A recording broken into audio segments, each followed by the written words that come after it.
Good evening, ladies and gentlemen. Let's start with a story, shall we? I want you to imagine yourself as a journalist or a researcher investigating some kind of mining minerals in Africa. You have come across a very rare mineral sample and want to find out more info about it. Unfortunately, your research might come to an abrupt stop as your access to technology is very limited in these countries. You might have a maximum of 3 hours of dial-up internet usage per week, and you are desperately in need of certain information to further continue your research. What would you do? Give up the story due to lack of information, or wait a very extended period of time for information that might already be too late? Both choices are very harsh, and this problem is very severe. This is where our application comes in. We are there to close the gap between journalists and in one simple mobile-friendly website. There are journalists in third world countries like Africa whose research must end due to limited internet access. However, there is also existing journalists with technology and internet who can easily find this information. Our objective is to bridge and collaborate between these two types of people. So here we go, we present to you Investigate.net. Investigate.net is our solution and is an open source collaboration tool designed to overcome obstacles of reporting.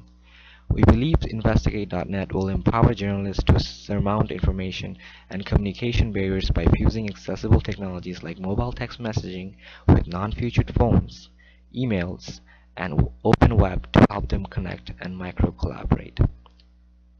So you may ask, how could this be any different than from, let's say, any social network out there?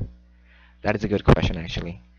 So, as our product varies a lot from many other social networking websites, because we have implemented a request system that is accessible from not only the web, but also via mobile texting and emails. Requests for information are sent to our server with the format of a subject, urgency, and a question field, with options to add more fields in the near future.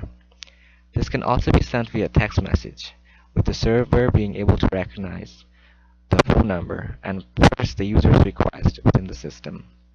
Requests will then equally distribute to other journalists so they can try to answer the problem.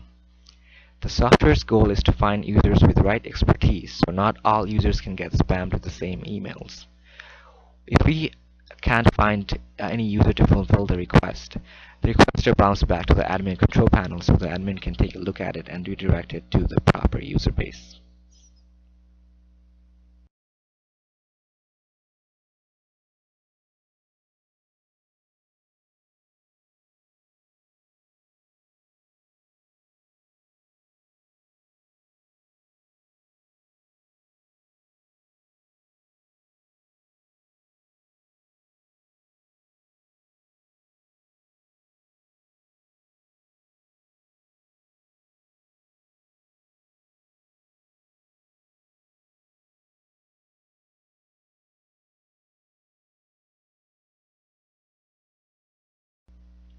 So let's go back to a journalist who's stuck trying to figure out what must be done to continue his research story.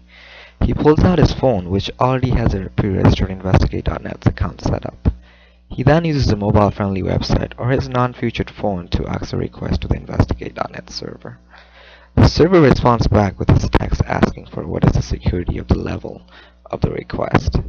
The pinging back and forth between the server and the journalist continue until all the necessary information for the request is asked. Then the request is sent to the other researchers via email or stored in the server as well. When the request is responded, the journalist back in Africa receives his reply back in form of a text message.